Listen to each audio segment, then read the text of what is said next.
What you call that noise? The XTC Podcast. XTClimelight.com. What do you call that noise? What do you call that noise? 25 years after its release, Wasp Star remains XTC's final statement. So how does the album stand up? Is it underrated? Is it neglected? Is it eclipsed by Apple Venus? And is it in need of some more love? Hello there, I'm Mark Fisher, and in today's episode of What Do You Call That Noise, the XTC podcast, we are heading to the west of Scotland, where a group of XTC fans from Glasgow congregated to give rather a lot of love to this excellent album. It is an album from which Dave Gregory is famously absent, but if you are a fan of the guitarist, and who isn't, do not despair. As a festive treat, this month's listener-generated song comes complete with a surprise guest appearance. Daryl Bean responded to my request for listeners to send in their XTC-influenced songs, and here he is, especially for Christmas, to introduce Holidays. What do you call that noise? Hey everybody, my name is Daryl Bean, and I'm a musician and songwriter that currently lives in the state of Michigan in the United States. And you're going to be listening to a little Christmas tune that I wrote called Holidays. That is heavily XTC inspired. I kind of called it Great Value Andy Partridge writing that song. And it had kind of an interesting lifespan. Actually, I wrote it about 15 years ago, and I had a picture of it in my head of what it should sound like, but didn't possess. I'm not sure if it was like I just didn't quite know how to realize it instrumentally, or at the time I was using kind of like a hard disk recorder instead of a digital audio workstation and didn't have the access to things that I might have needed. I'm not sure why it didn't happen when I first wrote it, but it didn't. And it sat in a notebook for 20 years. And then I was switching cars, and I happened to have like a box full of junk in the trunk of one of my old car. And when I switched over, I had this box that I cleaned out, and I found the notebook, and I found the song, and I was like, oh my God, I remember the song, and it all kind of came back to me. And at the time, this was like in the middle of the 2020 unpleasantness, the COVID pandemic, and I was feeling kind of down actually about music and about writing and songs, and was starting to feel like, what's the point? Maybe I should sell everything and get rid of it. And a good friend of mine who mixed this song, a guy by the name of Andy Reid, kind of talked me off the ledge and encouraged me to record some material. And I started, this song was sort of like my test case, if you will. And as I started recording again, it really felt really good to be recording again. Like, it really kind of got into the whole recording process and all that sort of stuff, and really enjoyed kind of tracking stuff that started out with guitars, and then I'm like, oh, that sounds pretty good. I'm going to add some bass. Oh, that sounds pretty good. Add some vocals. Ooh, that sounds pretty good. And as I was finishing it off, I needed a trumpet solo, and I reached out to my good friend Galen McKinney, who I've known since he was a teenager. And he's always been a monster trumpet player, and he offered to cut some piccolo trumpet parts at home. He's now a military musician in one of the service bands. I think either retired from that or something, but and is a teacher now. And he's a fantastic player and gave me exactly what I was looking for. And when it came to the guitar solo, I was reaching out to my network of friends and people I've worked with before that are guitarists, and the people that either could play the solo didn't have recording equipment, or the people who had recording equipment didn't quite get the style that I was looking for. So I was having a hard time trying to find somebody to do as I was describing it, a Dave Gregory-esque guitar solo. So I decided one day, I'm like, well, why don't you just ask Dave Gregory if he would play the solo for you? And it so happened I reached out to him online, and, a lot of people were making a little extra money doing sessions, and I sent the song to Dave, and he was so kind to offer to perform on the song, and gave me a price that was just I couldn't say no. I mean, to have like one of my favorite, if not my favorite guitarist in the world play on my song, for the paltry amount that he was asking for. Of course I had him do it. And, he put down the perfect solo for this song. And not only that, he gave me a break on the amount of money he asked for because it was Christmas. So it just, all the pieces came together. My friend Andy offered to mix it, and he's amazing and just made it sound fantastic. And so here we are after all that yakking. Check out Holidays. I'm counting down the minutes and hours till snow comes down in showers, beats the ground in a glaze. I'm pushing on the seconds of each day, moving faster till we say it's Christmas time, then I'll be in a holidays. Put me in, watch me shine, fill my head like Christmas wine in a holidays. Ringing out like a bell, this very ring will tell you well. Each day is like a rung up on a ladder, away from all the sadder, tintinabulating praise. Children are helping build anticipation with innocent elation. The joy that comes when you are in a holidays. Like a kiss in the snow, melt your heart and then you'll know you're in a holidays. Turn the darkness into day when you hear the trumpet play.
What do you call that noise?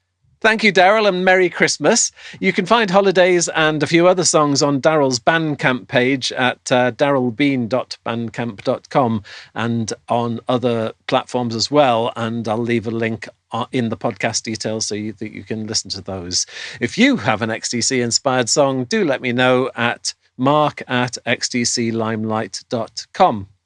Hooray for Burning Shed! I'm proud to say the online record shop is the sponsor of What Do You Call That Noise, the XTC podcast. And you can sign up for their weekly newsletter at burningshed.com, where you'll also find goodies from loads of artists, including No Man, King Crimson, the Durutti Column, and Big Big Train. It is the only place to get XTC official merchandise, and they ship worldwide, and proceeds, importantly, go to the band. Also helping keep the podcast going are the generous fans who have signed up to Patreon. Many thanks to all of them. If you like what you're listening to and would like to hear more of it, it'd be great if you'd consider joining them. All you have to do is go to patreon.com/Mark Fisher. There are 3 levels of support, and if you opt to be a knight in shining armor, I'll read out your name at the end of each episode. Before the podcast, there was a book, What Do You Call That Noise? An XTC Discovery book, which offers a musician's eye view of the band. You can buy it at xtclimelight.com, where you'll also find details of all of the podcasts. I'm going to hand over now to Gail Ramage, who has some news of 2 XTC-themed projects that she's working on for 2026. And then we'll go straight from her into our discussion of Wasp Star with Stephen Hope, Lorraine Lee, Alison, Eales and David McGuinness, 25 years plus a few months after the album was released. Take it away, Gail. What do you call that noise? Hi, Mark, and all the lovely listeners of What Do You Call That Noise? My name is Gail Ramage, and I thought you might be interested to know that in 2026, I'm planning a couple of XTC projects. First up, I'll be taking a light-hearted look at every XTC and Dukes studio album, song by song, on the anniversary of the release, which handily begins with White Music in January and culminating with Skylarking on its 40th anniversary in late October. You'll be able to find these posts both on my free Substack, Music, Movies, Stories and Mutterings, as well as on my website, gailramage.co.uk. The second project is something I hope some of your listeners will be able to take part in. I invite everyone on the last Wednesday of every month in 2026 to a listening party on Blue Sky, where we'll listen to an album each month in chronological order, from White Music in January to Wasp Star in December, with a slight diversion for the Dukes music too, of course. You can find out more information by finding me on Blue Sky at Mealy Garage, that's mealygarage.bsky.social. Cheers, Mark. What do you call that noise? So here we are in person, which is unusual for the podcast. So I'm very delighted to be with 4 dedicated Glasgow fans who are brought together. And we've just discovered that we're only 2 doors down from Queen Margaret Union, which allegedly is the only place in Glasgow where XTC played back in the day. And apparently they played twice here. Twice in 1978. It's in 1978, blimey. So I'm just going to go around the table and get everybody to introduce themselves so that we know who everybody is. And so that the symmetry works, I'm going to start with Stephen. Stephen, who, what, why, where? Hello, Mark. My name is Stephen Hope. I've been an XTC fan for since 1979, since I saw them on Crackerjack. Same. Yeah, but then after that it was Sergeant Rock, and then I finally got into them in English Settlement. So yes, long time devotee, never seen them live, always a regret, but and I'm from Glasgow. Very good, thank you very much, Stephen. Alison. Hello, I'm Alison Eales. I have been into XTC probably for a couple of years now, so I'm a relative newbie, but I'm a newbie who dived in with both feet. And we were just talking before about going to the fan festival this year and dressing as a different album every day, so I'm at that level of... I'm still in the honeymoon period. Yeah, I wonder what happens after the honeymoon. That'd be interesting to find out. We'll keep tabs. And this is Alison this is a leaving party for Alison as well as a Christmas party for us, because Alison this is the last chance really to get you in Glasgow before you move to Wales. Well, I'm originally from the south of England, and I've been in Glasgow 26 years, so it's been pretty much my whole adult life here. But they've demanded you back. Yeah, it's time to go back down south. So. And David. I'm David McGuinness. I've been an XTC fan since, I remember seeing them on, must have been Top of the Pops, probably Crackerjack as well in 1979 when Making Plans for Nigel came out. I definitely remember hearing it on the radio and going, what's that? But it wasn't until a few years later, I was a student in York and I spotted a copy of Drums and Wires and Black Sea in the great second-hand record shop that was down by the river, going for sort of $2.50 each. I thought, they were really good.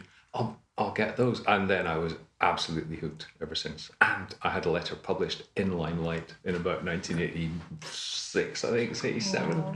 And you've been trading on it ever since. Yes, it's my only claim to fame. And we have to thank David for lending us his office today to do this recording. And very lovely it is too. Lorraine, hello. Hello, I'm Lorraine Lee. I'm from Glasgow, and like yourself, Stephen and David, I've been an XTC fan from 1979, long time ago.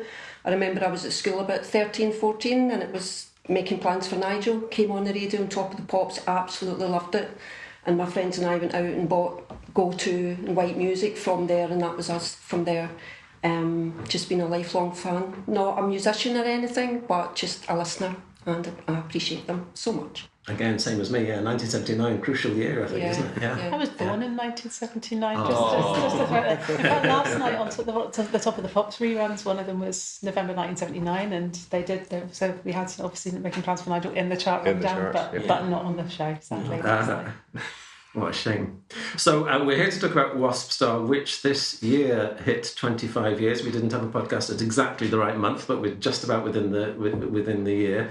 XTC's final album, and the reason for doing this came from Stephen, who was wondering why Wasp Star doesn't always get the love that he feels it should do. Is that right, Stephen? Yeah, very much so, Mark. I think Wasp Star is top level XTC, seriously, and it doesn't annoy me because XTC fans, you can have your own opinions about things, but Wasp Star to me culminates, it represents a culmination of all the work they've done. They were down to a two-piece. They were recording in Colin's garage, Idea Studios. But there's a cohesion to Wasp Star that sometimes, and it's not a criticism because we like the array that XTC put out in front of us in every album. But there's a cohesion, there's a sound cohesion to this, and I don't know if it's because they've recorded, and some of the tracks they recorded at Chipping Norton, some of the drum tracks, but by and large, in Colin's double garage, which they converted into a studio. And when it first happened, when Wasp Star came out, first of all, it was such a change from Apple Venus Volume 1, which a lot of people, I think, partly deem as a Andy Partridge solo album almost. It was an artistic statement from Andy. Colin was a little bit sidelined. Dave was out the door, So there was things like that kind of affected my judgment on it. I appreciate it, don't get me wrong. I really appreciate it from an artistic and orchestral point of view. Fantastic songs. But for the two of them, I thought Wasp Star was a real high point, and it's in my top 5 XTC albums. And it got you thinking, this is the future for XTC going into the new millennium. The two of them together, fighting against the world from this double garage, squeezing a drummer like Chuck Sabo into the mix. This is it. This is the new XTC going into the new millennium, and it wasn't to be. There was a falling out. Just like life, isn't it? A missed opportunity. So I am actually putting it forward that Wasp Star is actually the best album in the XTC's catalogue since Skylarking. So it's better than None Such. It's better than Oranges and Lemons and Apple Venus. There could be people out there in podcast land listening now and booing and hissing that opinion. But if you ask me, if there was ever a band, if there was ever a fitting farewell for a band, I think Wasp Star is a high watermark to go out on. And Andy said that on This Is Pop, the documentary, which is now 7 years old. He said, there's only 2 bands in history he feels had the same trajectory. They went up and up and up, and he feels the 2 albums at the end of their career was peak. And I agree with him.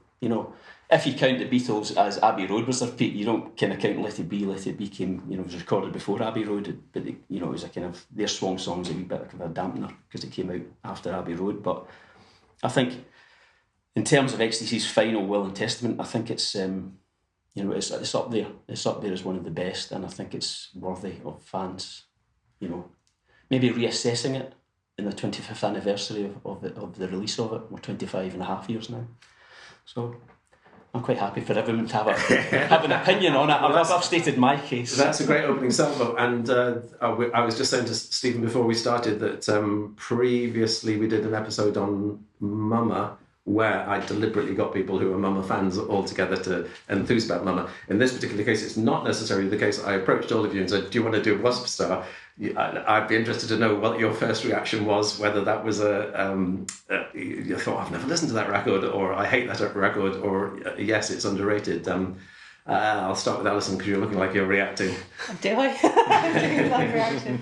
It's an interesting one. I think my first reaction was probably, well, what am I going to say about Wasp Star? Because I think you're right. There's a coherence to it that some of the other albums you feel like they were kind of maybe pulling in different directions, and that perhaps things had been written over over a longer period, or like with more influences feeding in. And there's, I think Wasp Star, it has a sort of solidity to it, if that's the right sort of word.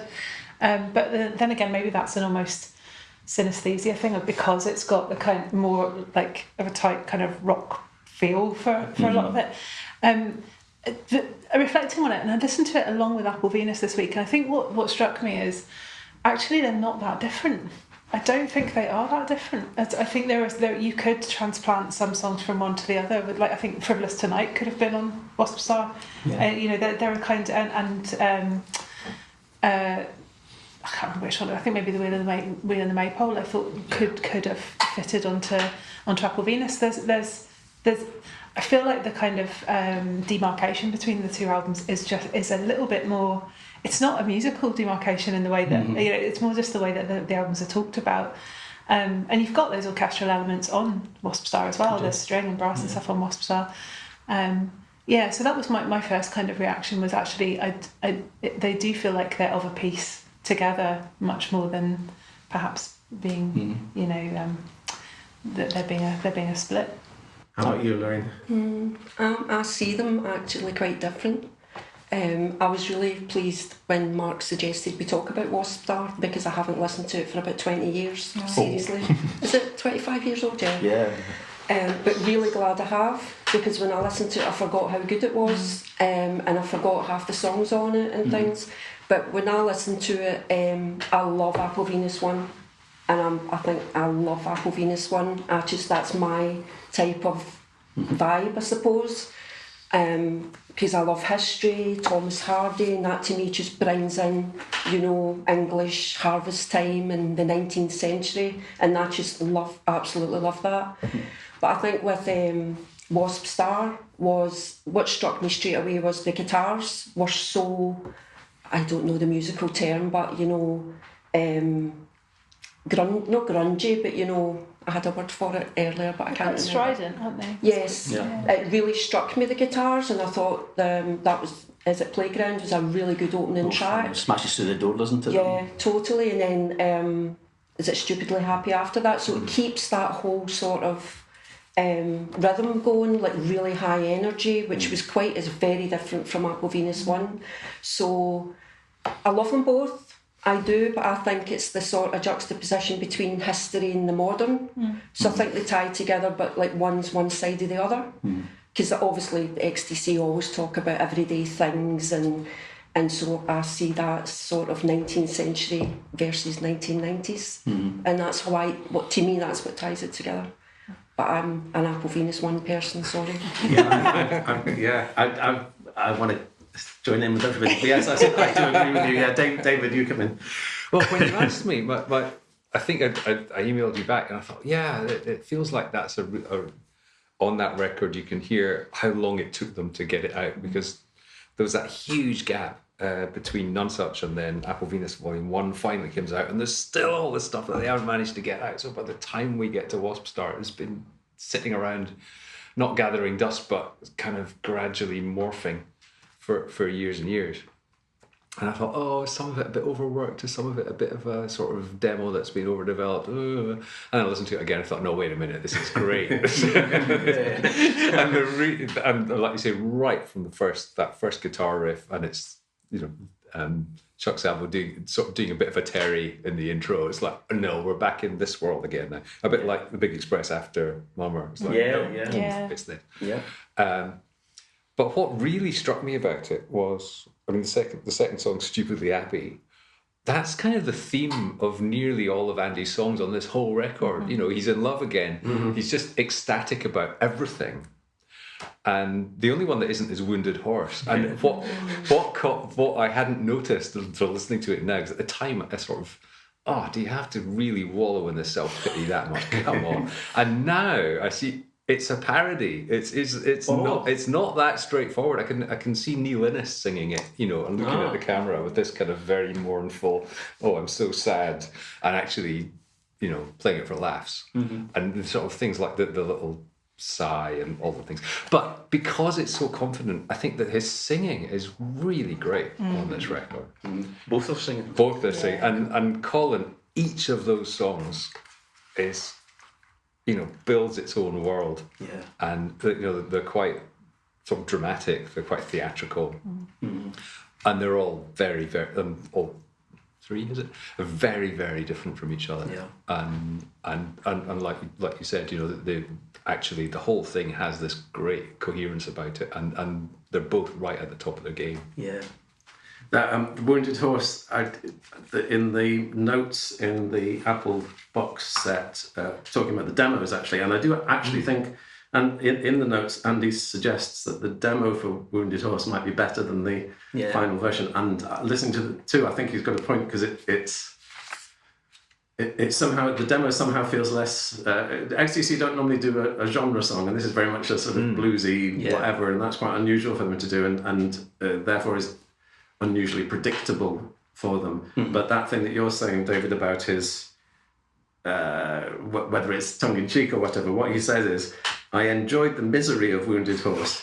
It was fun wallowing in hurt. I can't even tell you it was a song I had to get off my chest or anything cathartic like that. Simply wading waist deep in the tepid no hope of this tune was its own reward. so it's like, if you take it too seriously, then that's then you do just hear a genre song. But if you think actually he's just having a good wallow, then it becons something like He actually ended up by saying, I like this song a lot, even though I know you don't. So he's pigeonholing XTC fans. Said, this is not your bag really, but go with me on it. I love it. At the age of 58, I love that sort of stuff. I think the happiness is one thing. I think is there an argument to be made that this is also XTC's horniest album? There's definitely a pair of them need to go to horny jail. Yes, when you look at certain words that if you're not paying attention, you don't notice, but there's like lines within lines, you think, oh, that's a bit close to the, I'm going to say close to the bone, that sounds rude. That's very in keeping with it. Very astute point. But yeah, everything seems to look under one direction. Like we're all light. It's another bundle of joy and optimism. But it's, hey, we're all made of photons, so really we should go to bed. Yeah. What? Did I miss something? And maybe I was, because Stephen, you said to me, should we be talking about themes? And I thought, I suppose we should.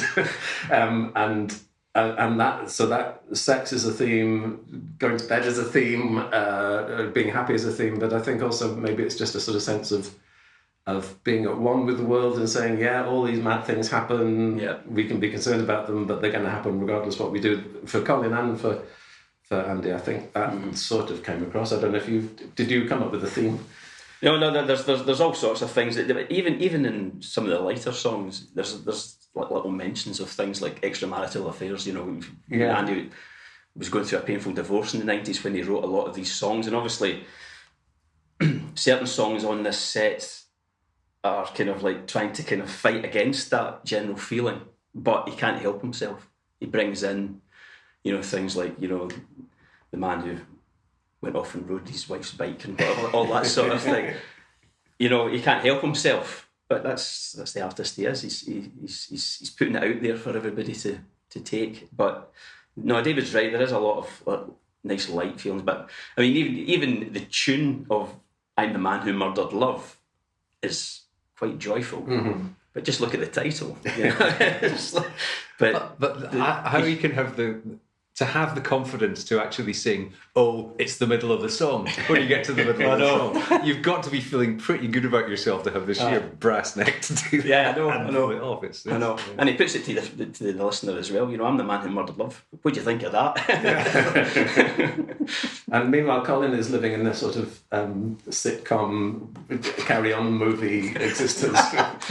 And sort of relishing that as well. I was trying to avoid kind of the Steptoe Son theme tune type thing, because he kind of covered that in Fruit Nut in the previous album, but he had moved on to kind of like the Noel I was going to say Noel Fielding, but that's not necessary. Noel Coward sort of kind of like these parlour room songs, Frivolous Tonight. Yeah, pre-rock and roll kind of stuff. He was really into that, wasn't he? Mm-hmm. But I mean, even the Standing In For Joe was like, that's another comedic track, and that was lined up for their Bubblegum project, which didn't take off the ground. I think that's what when I was listening to it too, some of the lyrics there, I was like, not really like that. Yes. From a female point of view, it's such male writing, really. Yeah. And I work in gender equality, so my heckles go up all the time. Yeah. But I see it and I try and think, okay, but there's other words you could use. And when I was listening to a lot of it, I just kept thinking, no, this is like a carry-on film. Yeah. You know, quite a lot of it, like seaside postcard type things. Yes. But still good, but... My wife mentions that now and again. Yeah, there's a few, and Andy's done it in quite a lot of tracks that I'm like, not really sure about that. It just makes me want to pat them on the head, though. I don't know. Do you know what I mean? It's a bit just the head. Yes. It's just like, oh, bless, you know. I don't know, but maybe. Like he's so childish or something. Yeah, I think that's it. I think that's exactly it. It just comes. Well, certainly Andy Partridge always comes off exactly like that, like a little boy. Like I think it's. It maybe is partly that I love carry-on films and also the kind of confessions films as well. So it's exactly my sense of humour. So that whole, and I love that there's a through line, I think, with a lot of Colin Moulding's writing. I think like you could almost do a kind of there's a narrative that you could, like that whole world from like Bungalow on exactly and even like.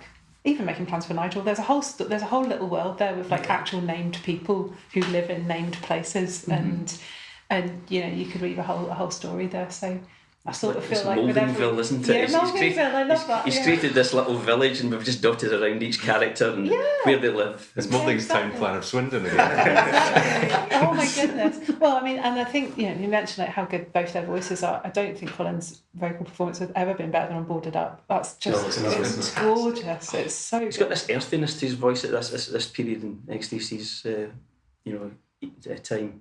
It's incredible. I mean, and the vocal interaction, I don't know what happened in previous albums, because quite often Andy would do the backing vocals to his own songs or whatever. But because it's just the two of them, I think, right, I'll do the backing vocals. And so Colin's all over Andy's songs in terms of backing vocals, you know. And there's even one when, I can't remember, I think it's the Church of Women, when he's just making these kind of very earthy kind of noises in the background, you know, and it's Colin with this kind of earthy kind of... Because I wanted to go back to the gender equality question. Does it come across as a bit creepy, Church of Women, or is it all right? I hope not, because I put that up there. I think I was wondering what you were meaning by creepy. So you mean a bit sleazy, creepy, not is this supernaturally creepy? Well, what made me think about it? Because I always thought, oh, what a lovely song. And I listened back to the demo again that's on Homegrown. And it's quite different in feel. And it's got sort of acoustic guitar and tambourine. It's like sort of 80s Anglican happy-clappy kind of service. Yeah. And it feels, oh, right, so that's the church thing. I get that. Because the claps on the album are quite sort of doomy and graveyard. And then there's always, breathe on in. And it's got a very different feel. I think it's a little bit slower. And the demo has this kind of innocence about it. He's just kind of carried away and going, oh, I'm completely taken away by these amazing people that I just worship. Yeah. And somehow it feels a little bit more than the final version, but maybe I'm just reading too much into this. I don't know if it's feel creepy. I think it's... See, when I listen to Church of Women, I on the record, I haven't heard the demo. And having grown up in that Anglican happy clappy church, I know what I'm doing immediately after we finished here. Straight into Graham Kendrick. But the version that's on the album, I don't get that doomy thing. I get it's more like a gospel kind of church thing. Like it's that sort of tempo and the hand claps and stuff. So the hand claps, I don't know. I'm an absolute sucker for anything with those sorts of vocal harmonies. So the end of Church of Women is absolute like that's catnip to me. Just those interweaving harmonies and this line coming in here and going out and that line coming. Oh my god, that is absolutely peak pop music for me. Love it. I think Church of Women, no song needs a green in it. Like, it goes grrr, grrr. I thought, no. So I know what you mean, yes. And it's like, you're not saying that from a gender equality point of view, just sort of a general point of view. So no song needs that, so I thought, It's putting me and Amanda down in the cockpit, if we're going back to our days, you know, Andy, you know, for someone who comes from an era and a background where, you know, he's in an all-male group. He's come from an era when all sorts of inroads into sexual equality hadn't yet been made. And, in his terms, being able to, however, whether you think it's crude or creepy or whatever, actually say, hold on, it's not just me in the world, it's not just men in the world, is actually quite a long jump, I would suggest. But I wonder, I'm interested, particularly from a gender equality point of view, Lorraine, whether you think, say, Church of Women, it's a bit of a chat-up line, isn't it? Hey, I'm a feminist. Or does it come across like that? No, just comes across as a man singing a song about women. He loves women. And I think what you're saying, he's obviously in love, he's just ecstatic. And I can't think of all the songs, but there's, similar songs in other albums. So I don't know if there's a culmination here or anything like that. I think it's a theme of XTC, especially Andy Partridge. I think we can tie it into all the kind of, as you talk about, like the oneness and the kind of slightly kind of Gaia sort of feel to the song. That line about, milk that turn into butter and stuff like that. I suppose there's different types of, some feminists would feel that those kind of things are a bit patronising or kind of odd. And I think for others, there are other people who immerse themselves in that and would say that that's kind of the power of being a woman is exactly those kinds of things. So I guess you could just think, well, that song falls into one camp of celebrating femininity that some people will find really distasteful, and others will be like, yeah, I'm bang on with this. I don't have a strong I think I see Andy Partridge's intention. Yeah, 100%. But I think he's not quite got it. Maybe speak to your wife and why had her first. Need to read some books. Because it's like Aquafina's one, the song, I love the song, but I can't own her. And I mean, own's just not a word to have. Yeah. And I know in the song he says it's not about money, but owning is still ownership. And so it's just like, play it to, is it Erica or Holly or someone, and say, Dad. I suppose he's fighting, in that song it feels like, to me, he's fighting against the impulse, because so many pop songs are about, she's my girl, she's my baby. Exactly. And so that implies possession, doesn't it? And so he's sort of going there thinking, no, that's not the right thing. And it's like in a debate that he's realising an awakening within himself. Yeah, I mean, I think his intention's all good, but it's just not going just the language.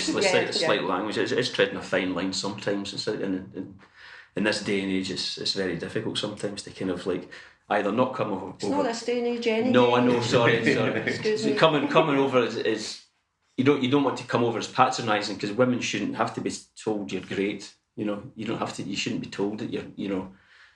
So it's one of these kind of awkward ones, isn't it? But no, you're right. You're right with your assessment, I think. But something going to is that patronising? Well, turning to sort of Colin's approach and the sort of. I've called it the jug band. The jug. Just in another life, where it's all about, okay, I'll put up with this, you put up with this, and it all works out in the end, which is just so wonderful kind of improvisatory. Well, it's we'll be all right, won't we? Yeah, it feels much more of a. Although his wife seems to have worse habits than he has. If you haven't heard Colin's wife's no, exactly. I think he might as a single. She could have written the B-side. Yeah, like like a sort of rap battle kind of thing. Yeah. Yes. Yeah. But something Alison just said reminded me of, we did a while ago, I say we, the collective me, did an episode, an LGBTQ plus episode, and even though XTC have very rarely explicitly sung on those matters, the contributors to the podcast were saying, I've always felt embraced and welcomed in that XTC world, and I wonder whether there's whatever else you might say, and Lorraine's raising very good points, but there's a sort of the non-macho, inclusive openness and willingness to hear. Would that be fair to say? I think the intentions are always good. I think they're a band whose heart I always feel is in the right place. I'm not living in fear of one of them, saying something. I say this as a recovering Smiths fan. I'm not living in fear of. I mean, Andy did disown more or less Sergeant Rock because of the certain sentiments. Some women are a no man's land and things like that. So he when people say, "Oh, it's a fantastic song," trust me, one of the songs I hate and the sentiments, certain wording in the lyric is wrong.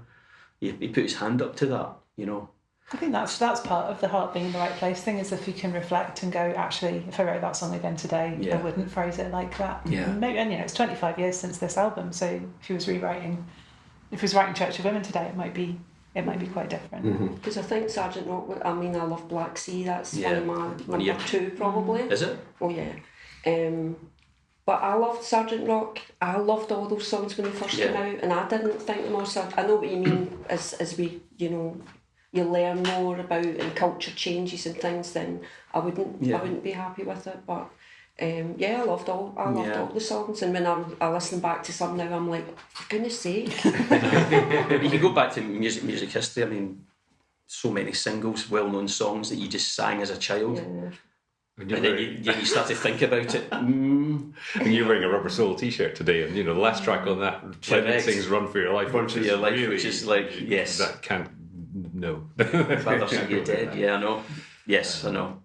I'm wondering, because of thinking about Sergeant Rock, and I wonder whether it applies to Church of Women as well.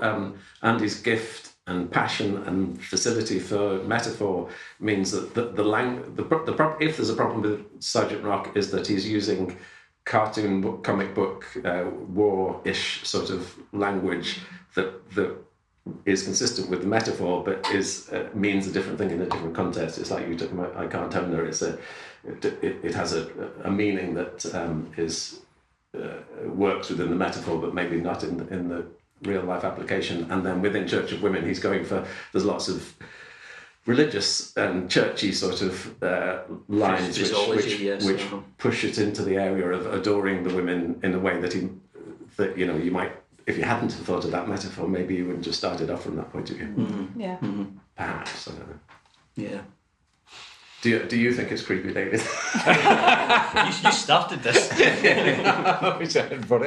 No, I've always loved it. I've always loved the song, and it was just hearing the demo again and not having listened to it for such a long time. I thought, oh, hang on, there's something there that I hadn't spotted. I hadn't spotted that different kind of churchiness, the excitement that's in the demo. We haven't mentioned the guitar solo in the demo, which is just ridiculous. It's spectacular and ridiculous, and it just gives the whole thing a kind of again ecstatic, kind of happy, over the top, humorous feel that I think is not quite there on the record, but because you're a magician. I was going to say magician. That's the wrong thing. You probably are a magician because you are a musician. You might be able to tell me what it is that's happening when the chorus, as it were, comes in. There's a sort of chord. The whole thing just has a massive. There's a little sort of however many bars it is, a short little thing that where he gets into the key of the chorus, and that's been, that goes back to very early XTC songs. That put the chorus in a completely unrelated key, find a really neat way to get there, find a brilliant way to get back, and there's a classic one right at the beginning, a Playground. And it's like textbook, could come off Black Sea easily. It's like, okay, so here's their verse. It's got this sort of nifty little riff and everything locks together nicely, and then it goes somewhere entirely different for the chorus, and there's the big tune. I can't remember who it was who described it as. You might remember who said about XTC that they had all these high wire antics in the verse, but they always slung up the safety net of a good chorus. Yeah. And it's like, there it is. Yeah. And Church of Women does that, but it has that little link between the verse and the chorus to get you from one to the other. And you just feel it. It's just like, this song has become big. Whatever you're thinking intellectually, it's like, whoa, we're going here. It becomes bigger. Yeah, it's funny you should mention the guitar solo in Church of Women, because I was listening back to the homegrown version, and I thought I love it. I thought it was just overly busy because he's noodling. He's when you read the liner notes to various things, he does a lot of, because he was now the lead guitarist. He did a lot of noodling things, and Nick Davis, the engineer, picked up on certain things and took them off and put it onto the end of certain songs. I think one might be Wheel in the Maple, but I actually physically remember a smile. It brought a smile to my face when I heard his guitar solo on the Wasp Star version, because it had a bit of space, and it was like it starts and then then there's a bit of space, and then it goes again, and then finally there's this tumbling set of notes right at the end, and then back into the chorus. It actually made me smile when the first time I heard it, because I said, "Go on, Andy, you know, you don't have Dave Gregory anymore. You know, you've got the chops, you know." And it was, I can physically remember smiling when I heard it. And that's an odd reaction, because usually you don't. Well, that's nice, but it actually just brought up. It is brilliant, but it's a very grown-up guitar solo. It's yes, it is mature. He's thought about. No, I don't need to do all the. I'll just leave space and then do the thing, and then that gets me in. But I'm not knocking what you like. It's just like, Dave, hey, I'm having a great time. Exactly. Where are you going with this? You're madman. But no, it's a great song. But yeah, maybe might have been written differently. Coming back to your initial provocation, why is this album not appreciated as much as you think it should be? Why? And also picking up on what Lorraine was saying, the when you think of it as a package, and there's different opinions already around the table about whether Apple Venus and Wasp Star should be a package or should be separate. But I wonder whether some of the negativity, if that's too strong a word, towards Wasp Star is because it's just not Apple Venus, and Apple Venus is, I think, an amazing pinnacle and superb, but it just sort of takes you into different landscapes and places, and you were talking about the sort of medievally sort of stuff to it, whereas I guess Wasp Star is just a bit more straightforward, and so it's not like it's a bad album in itself, but it slightly pales in comparison. Yeah, if you're a fan of it depends on your personal taste, doesn't it? They took another leap when they went to Apple Venus Volume 1. There's no doubt about that, and it cost a fortune, and it cost them basically the third member of the band, because Dave didn't agree with it. He thought, we've been on strike, we've got this batch of songs, let's hit them, the public with, a good guitar album. And that's essentially why, well, that's one of the reasons, other than the financial stuff of it, when they're going for trying to get a record deal sorted out. That's partly why Dave left. He was so kind of, to use a Scottish word, scunnered. He didn't think this was the right direction to go, and he did feel, I think he was the one that said it did feel like an Andy Partridge solo album, and a bit show-offy. But I mean, the quality of the songs, if you're not showing those off, but Wasp Star, I think, just brings it back to a more rooted version of XTC. It's the two core songwriters working as a true partnership, a real true partnership in one of their sound. I think they put the drums in the coal shed or something like that. It was the crazy things. There was a fantastic piece I've still got somewhere in I think it was Guitar Magazine, and it was the two of them promoting Wasp Star, and there was pictures of them in this little double garage with the rugs, and they got it kitted out. They got a carpenter, they got a good desk, mixing desk, and it just sounded like this is a cottage industry that the two of them are just made for the next millennium, And can I ask something? What evidence is there that Wasp Star is overlooked? Where are you gathering the feedback from? Well, the feedback's on just fan and in Facebook, and people quite often put in here's my choice of the top, and they always gravitate towards the same one: Skylarking, Drums and Wires, Black Sea, English Settlement. I always think, maybe None Such some now and again, but I always find that the rest of them, the first two albums always end up kind of bottom of the pile. You see that a lot of them on YouTube, ranking XTC albums and stuff like that. And sometimes something comes up and it's like, oh, that's good to see that higher up in the pecking order. Wasp Star is I was looking at Spotify and I was trying to see the downloads, but it didn't give me it. Wasp Star, trying to do a wee bit of research. Wasp Star, they've only come online recently because they owned the right. Apple Venus. You can now. You couldn't until quite recently. They didn't have but another answer to Lorraine's question is that people who are justifiably fans of Dave Gregory miss Dave Gregory's thing. I think Andy's response to that is that he's playing the parts that Dave would have played, but anybody have any thoughts about missing Dave Gregory? Because I mean, the precision, you miss Dave's precision, I think. I don't know. I don't know if it's precision, but like when in getting into XTC, the thing that struck me the most was how many times I'll be listening to a song and something will jump out at me as just elevating the song to another level, and it's a Dave Gregory contribution. It's a guitar solo, or it's a piano part, or it's a string arrangement, or it's just something. And I'm so glad I got to meet him at the fan festival this year and tell him that, and which was a really, I was so glad I got to tell him that in person. I don't think he's at all overlooked. I think everybody appreciates his contributions, but it was, I don't know that I would say I missed the contributions. I don't listen to this album going, there's a gap, there's something missing.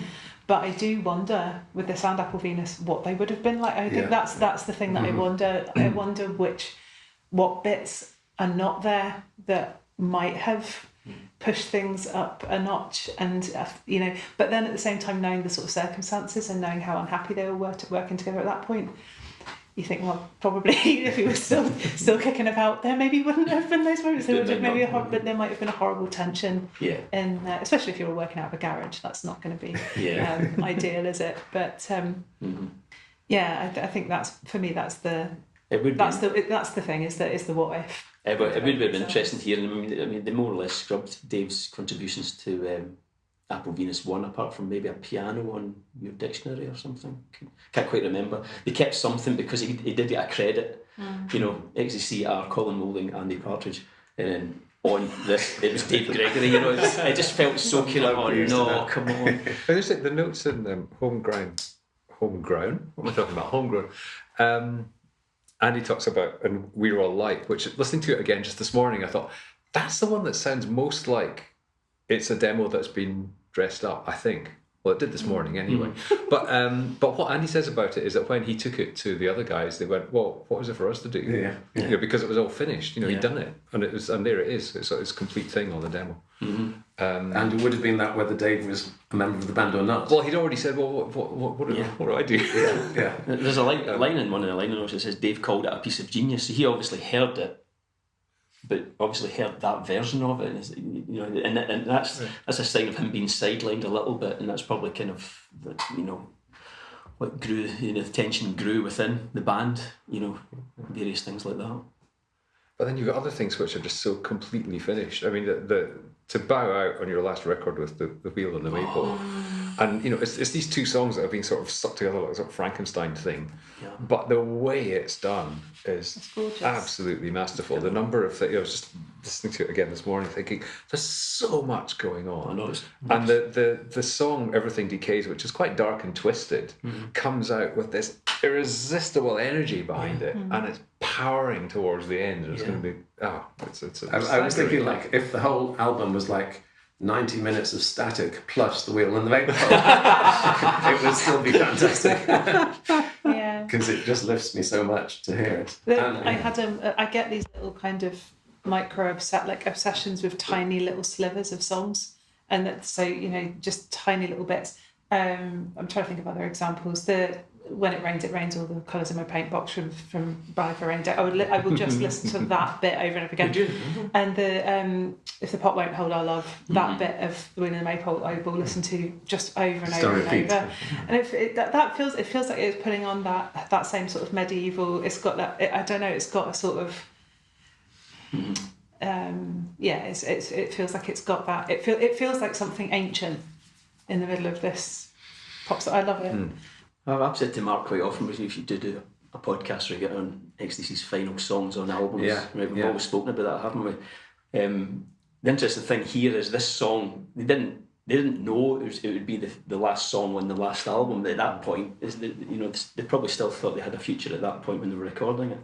But when you think about it, a lot of the final songs on their albums sound like, here's the full stop, you're gone, we're out of here, even bye-bye. Like bye-bye, mama. But even Travels in Nihil On, Complicated Game, The Last Balloon, Chuck Hills and Children, they're just drifting off into the, that's as go.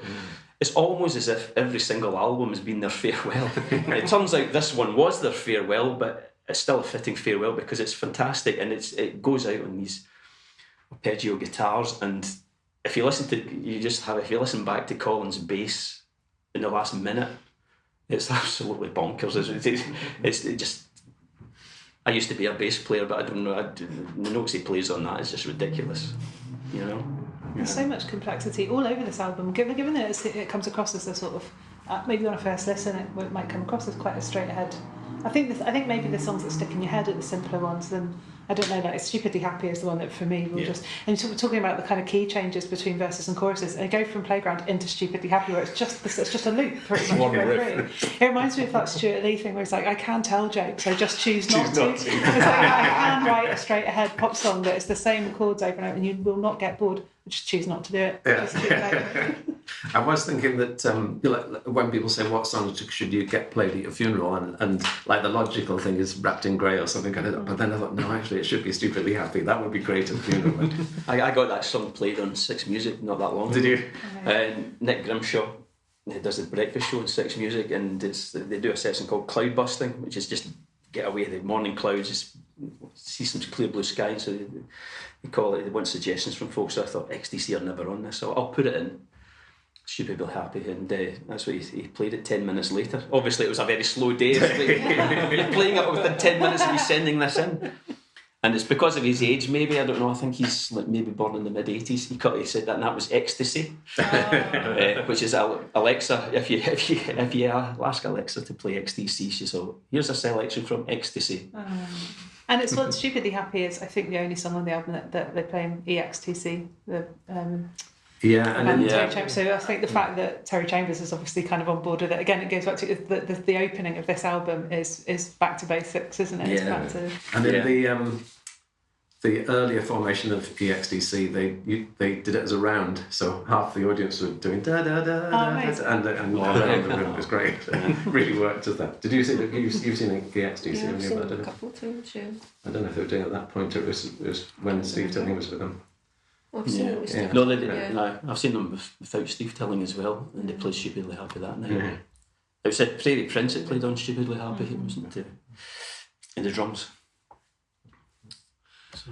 Did anyone else notice that all of Colin's songs on this record have got like body percussion on them? No.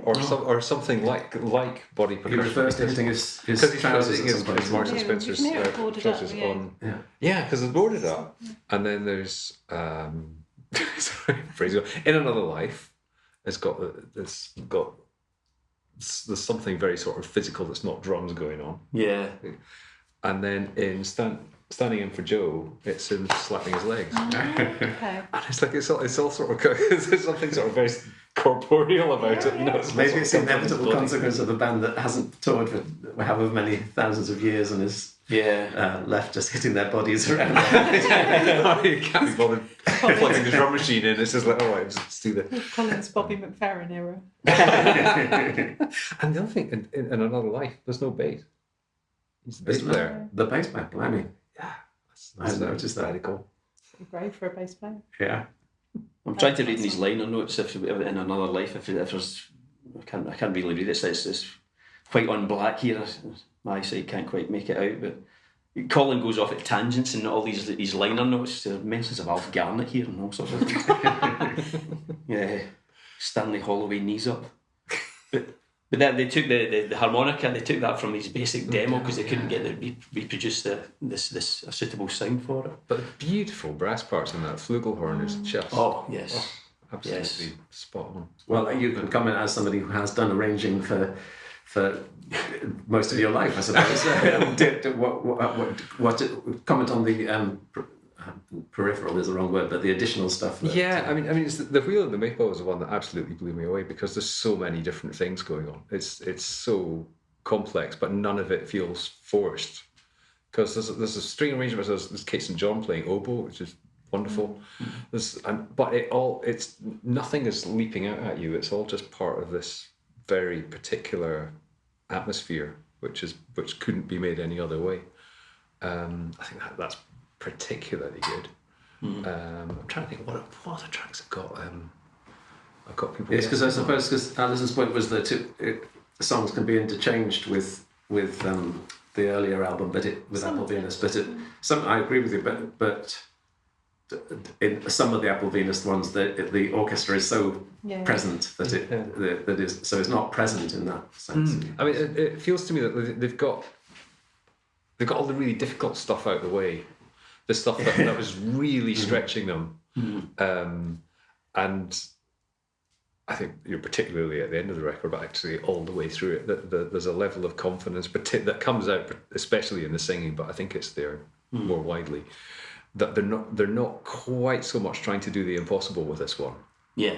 They're not right at the edge of what they can do. It's like, no, this is a comfortable place where we know what we're doing with these.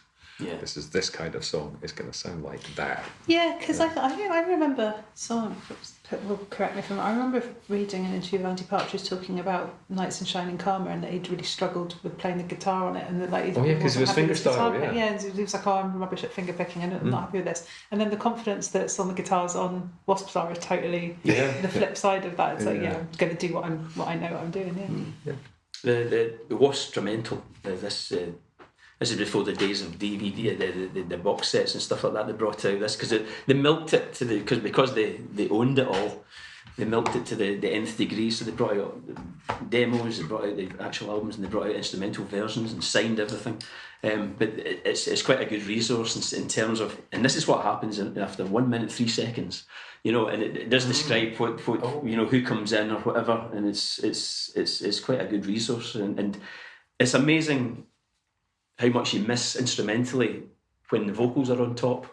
You miss so much of the nuance of some of the instrumentation, and sometimes you wonder, why have they gone to such bother if you can't hear it, if the listener can't hear it? But these instrumental packages kind of make things a lot clearer. I think there's one of the things I love about the band is that there is that real sort of generosity. Some bands are just really protective of works in progress and everything, and it's not the case. I think particularly latterly with XTC, it's just the willingness to put all the kind of blueprints out almost, and explain the process.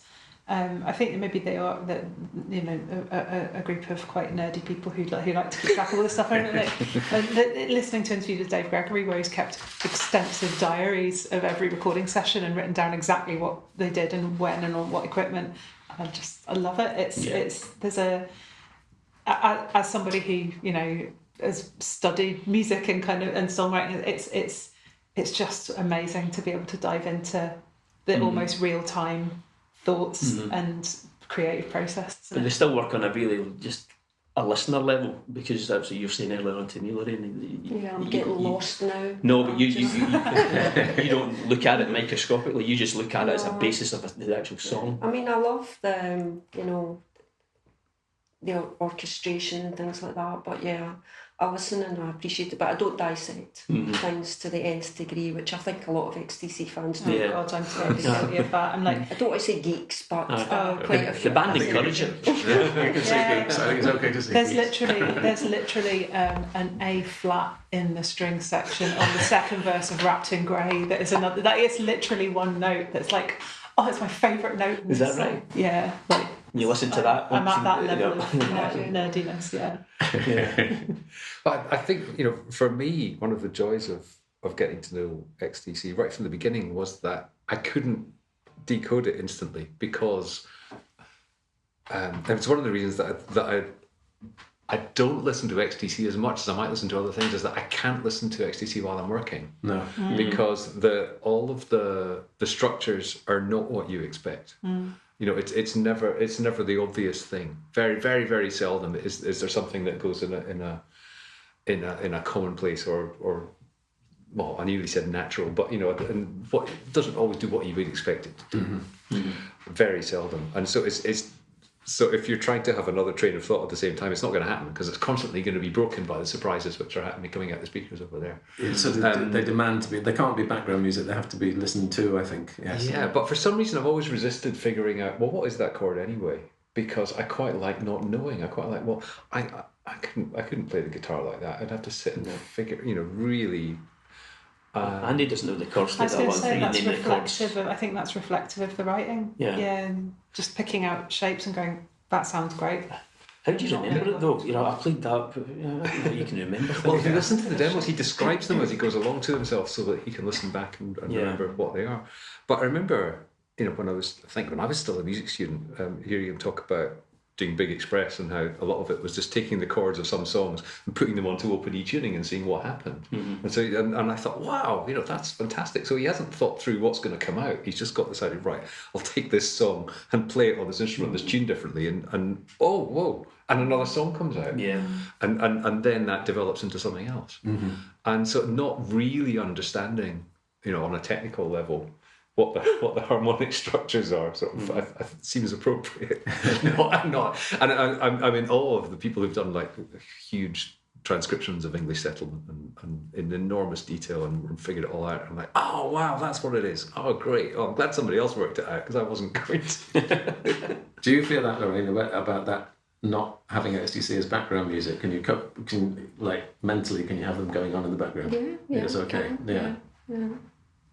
Usually when I'm tidying up and things, and then I'll stop and maybe dance for a wee bit. Well, that's it. I think something like tidying up is fine. It's like if you were, I don't know, writing or reading or doing something that was mentally using that bit of your brain, I think that it can be quite difficult. I can now because I know the songs so well. Yes. I think if I heard them the first time or something, I'd maybe need to re-listen. Or things do stop me and I think, well, that's amazing. And play them back, XTC and other bands. But I do remember when I was young, we bought the 11 Different Animals, the book. And then I can play the guitar, but very, very badly. And my fingers are just not made. It was like the strangest chords I'd ever seen. And Statue of Liberty, I could just about some of the what they call bar chords. I got a few done then, but some of the chords were just made up. I think, and at different, not where they were supposed to be in the guitar. So I gave up. I can't listen to XTC if I'm doing something. I'm the same, but I'm sort of blessed or cursed with a really, really good musical memory. Like I can hear things in my head as clearly almost as if I'm listening to the record. So if I know a song really, really well, I will hear it exactly as it is. And I remember last summer, I decided to do something I'd always fancied doing, which was going in a flotation tank. I was I'm going to go and do this and relax, and this is going to be great.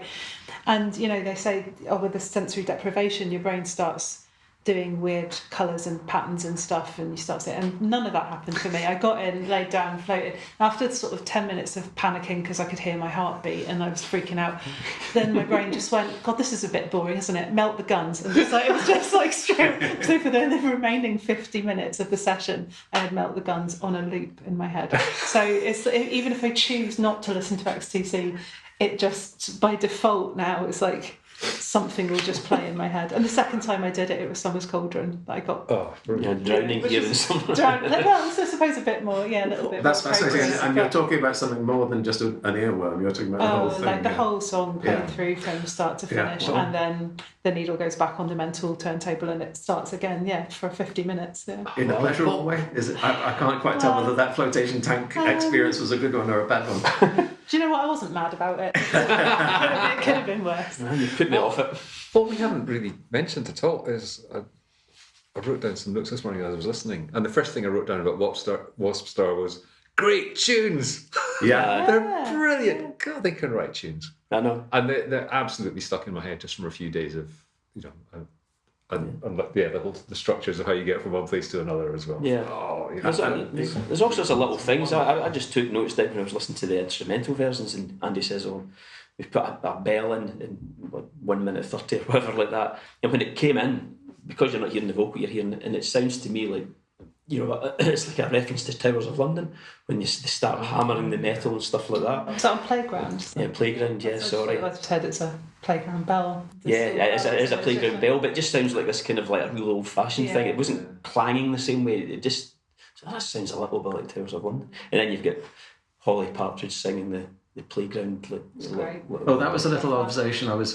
Maybe it's obvious, but it just occurred to me that her backing vocal on Playground is written to the sort of chant that children would sing in the playground as they're doing a chant. It's not just a backing vocal, it has a sort of a place. Yeah, and it shows you she was 15 then, she'll be 40 now. But she just got the right. I think Andy said, she sang it too well, it was like... The other thing that when I first emailed you about this, you made an observation about humour, you said you sort of forgotten how much Oh yeah, humour there is in It's that. really funny. I mean, and lots of it is, you know, double entendres, and just lots of them. And some of it is just sometimes just the spin on a phrase, like this one. And you know, I thought, "I'm the man who murdered love." I can hear the Monkees doing that. Yeah. quite easy. Yeah. But then For melodic reasons as well. yeah.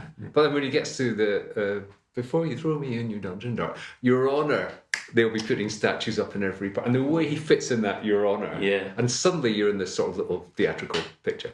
But it's really funny, and there's lots of little spins like that where you think, oh, you're having such a good time with this. One that surprised me because he doesn't normally do it as much as Andy is in Boarded Up. Colin has a couple of puns.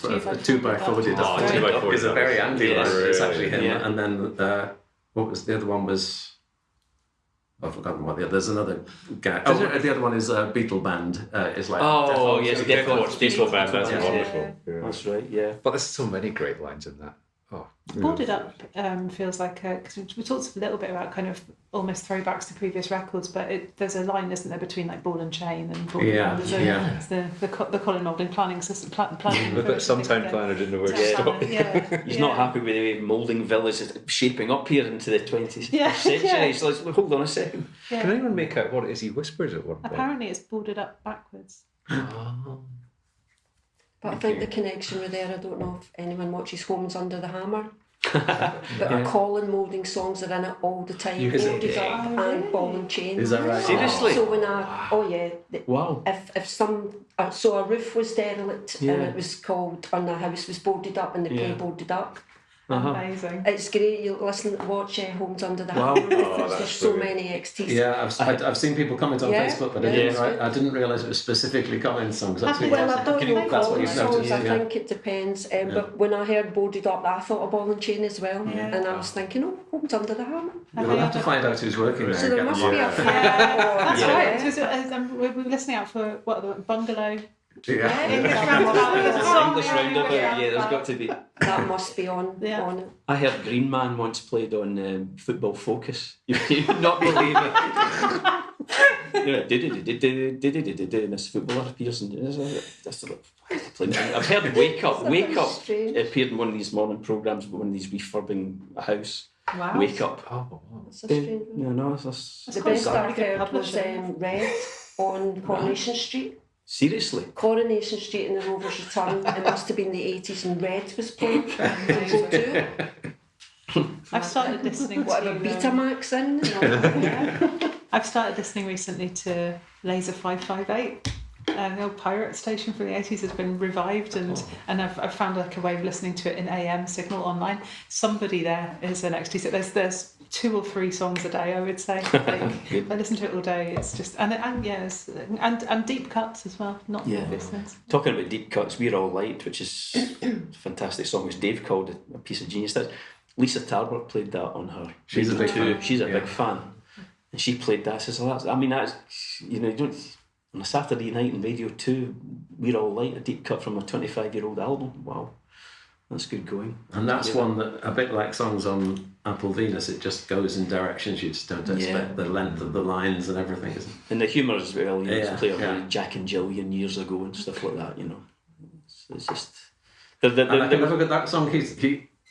It because it's called We're All Light, it feels like it's going to be Andy making a profound observation about the nature of the universe and atoms and everything, but he actually is taking the piss out of the idea of, I think, of bumper stickers and having trivial things in there. So it's like, I've never quite rested on what he's actually saying. Yeah.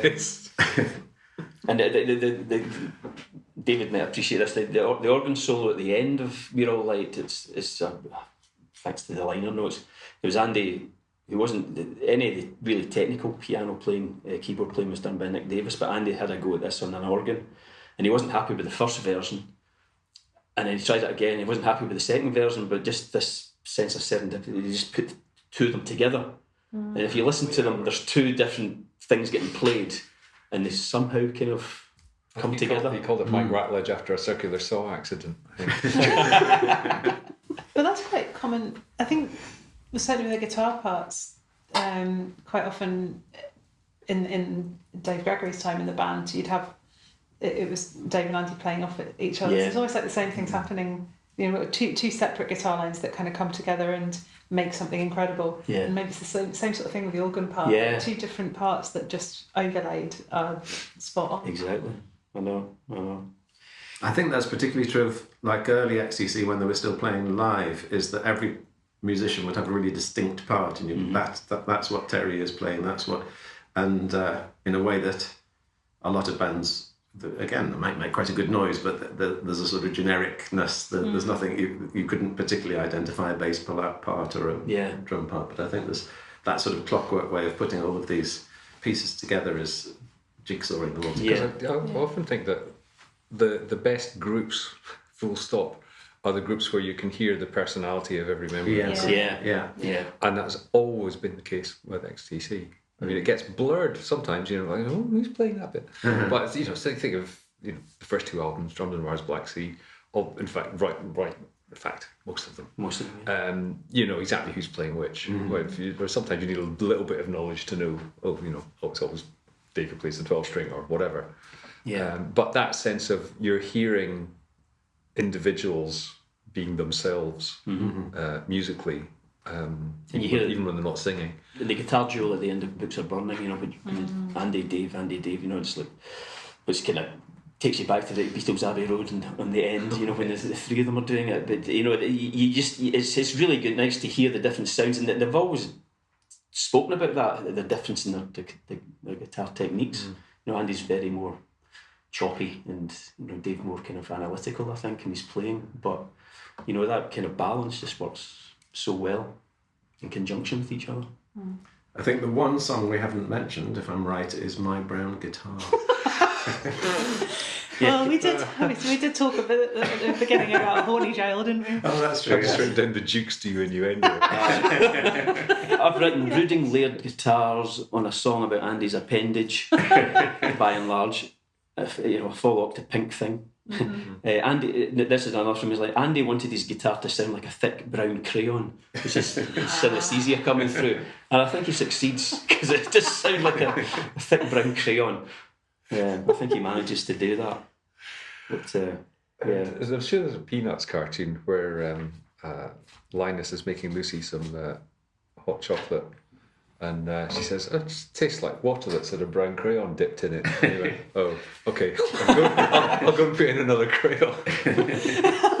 We didn't talk about You in the Clouds Will Still Be Beautiful. What do you make of that one?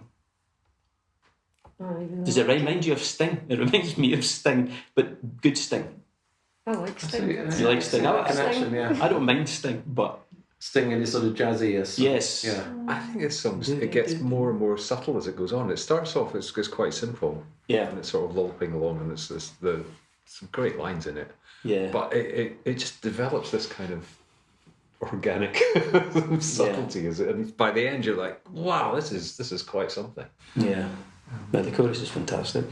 Yeah. I hadn't made the Sting connection. I've been trying to get my No, dad. it's just me. No, I think you're right. And I've been trying to get my dad into XTC for a while, because he was a big Police fan back in the day. Like, I think pretty much when they were touring together. And then when I mentioned XTC to him, he kind of had a blank expression from him.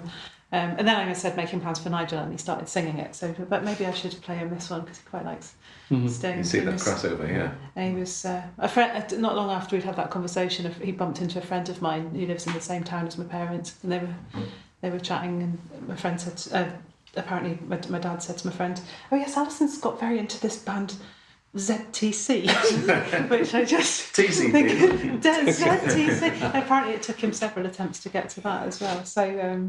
I should play it for my dad.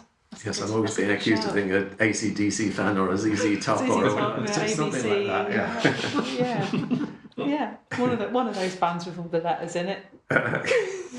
But somebody just mentioned Andy's words. Andy in particular, it really feels like he's somebody who's writing poetry. That's what he's in this album and Apple Venus. It's that.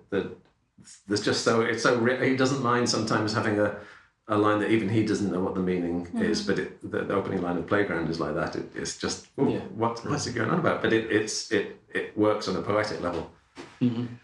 I think it's part of the contrast between him and Colin Moulding's writing. I think that Colin always brings things down to the kind of domestic, and it was the episode where we did a Q&A with Andy Partridge, and I'd asked about jukebox musicals. Oh, that's right. And as part of his Yeah. answer, he said, I've read this in interviews as well, where he said, Colin Moulding writes is an outdoors person Yes. who writes songs about the indoors, Yeah. being indoors, and Andy Partridge is an indoor person who writes songs about the outdoors, and you get that kind of looking to the clouds and the sky and the stars and everything from Andy, don't you? It's Yeah. I think Colin's in the more of a lineage to Ray Davies than Andy is, to be honest. Just this, celebration of the mundane.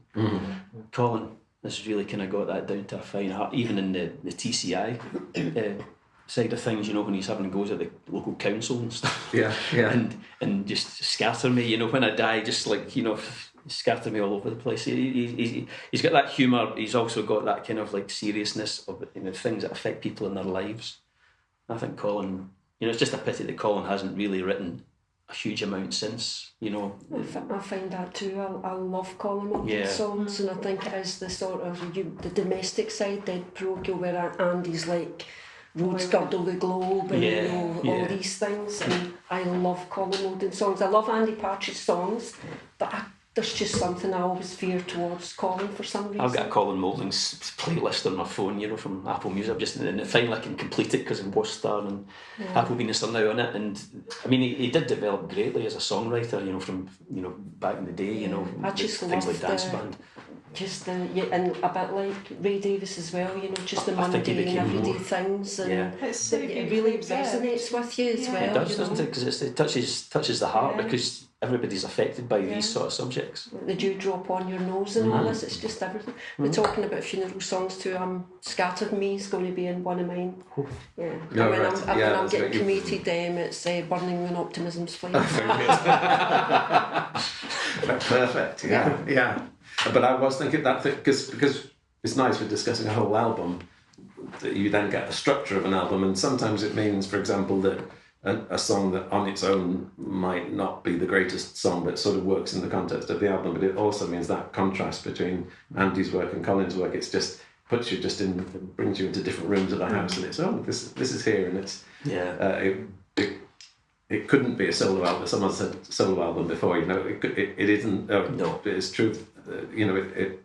That other perspective is vital. It's vital. Well, if you talk about Apple Venus, the two contributions from Colin, I'm just saying he was sidelined because Andy had 9, Colin had 2, but I mean, that's not much different to Big Express back in the day. It was, but Colin's songs do lift, they bring us a different perspective, a different kind of like world view, and they just, it's that yin and yang. And Colin always sort of surprises you because he does paint a picture just as much as Andy does, and Boarded Up being a great example. It's a really distinctive sound, isn't it? The thing sounds, it doesn't sound like any other Colin Moulding song, and none of them really sound like each other. Mm-hmm. And he does all complicated things. I mean, he, a lot of his little tunings, I don't know if he does odd tunings or whatever, but that acoustic motif for Boarded Up, he did things like Find the Fox, all these little things. He doesn't write straightforward. He doesn't do straightforward songs either. Well, the guitar part on Boarded Up gets pretty complicated unusual, once it gets going. Right, There's this amazing chromatic thing in the middle of it. Yeah. Whoa, it didn't have to be that complicated, but it's quite something. And it's good that we're talking about Boarded Up quite a bit in this discussion, because it's probably one of the kind of like hidden gems in the whole album. Yeah. But it's got harmonium on it. Yeah. Yeah. And then again, a brilliant part. It just sort of it just takes the whole thing That off technical kilter for a turn, don't second. It does. Yeah. It's a chromatic. As Andy said, they couldn't get a shot of the Mellotron because it was in Dave's house, and they couldn't go anywhere near Dave's house at that point in time. So they couldn't get the Mellotron off him. So yeah. God, that's a first world problem to have, isn't it? Who's got the Mellotron? He's taking custody of it. But actually, thinking about the Mellotron, remember hearing somebody complaining about this record that it's got pod all over it because the round about late 90s, early 2000s, was a thing called a pod, and it was like a multi-effects guitar device, and you just plugged your guitar in, and it sounded brilliant, and it would do everything, and it had lots of knobs, so you could adjust the things really quickly. And a lot of the guitars are straight into the pod, and lots of other things as well, vocals, they put everything through it, because I was like, this thing is great. And what happens with, to use another Partridge phrase, redundant technology, is sort of, 10 years on from that, everyone goes, oh, God, pod, come on, things have moved on by then, it sounds duff. 20 or 25 years on, it's like, oh, wow, that sounds like, the late 90s, early 2000s, that's great, it's the sound of the pod, wasn't it brilliant? And it was a great thing, it was a really, revolutionary device. And it's all over this record, and sounds fine, actually, it sounds great. That's a similar thing, like thinking about it as like cycles, I guess, with the Lindrum all over. Is it the Big Express that's got the kind of Lindrum in it? And I guess there was the same thing. It's sort of just like, you do get the feeling that they sort of would fall in love with a bit of kit and use it to the nth degree. But yeah, you're right. So I mean, listening to the Big Express for the first time, I thought it sounded several years ahead of its time. And I think with Wasp Star, listening to it, I don't feel like I could pin it down. If I didn't know when it was from, I don't think I could pin it down to any particular... So, I think it could have been, 10 years earlier, 10 years later than it was. It doesn't sound obviously of a time to me, and it's certainly not like anything else that was released in 1999. Yeah, I don't think XTC were totally beholden to all the 80s technology. You hear a lot of bands, especially in the mid-80s, when a lot of things were coming in having that horrible tinny snare drum sound and whatever like that. Yeah, the Lindrum is, the smatterings on Big Express, but it's not, because it's not totally every track, because Pete Phipps was doing a great job on the drums for that. But if you listen back to the XTC, I don't think this ever sounded like a truly 80s band in that kind of era. Yeah. They might have slipped into it a little bit round about Oranges and Lemons, slightly, because it had that kind of sleek LA sound, I think, of the late 80s. But by and large, I think they kind of they kept an arm's length from it. I always say it's like they were never fashionable the first time, so they could never fall out of fashion. Because they fell into fashion. Yeah, we're just coming to the time when people have to leave. So I think we could finish, if you've got time to do that, to say, Stephen, you began, I'm going to call that a provocation. You began with a provocation that this is an underrated shaking album. My fist. Lorraine questioned whether it was just in your head that it was underrated. But actually, maybe we'll finish with Stephen. But to go around us, I'll start with Alison. And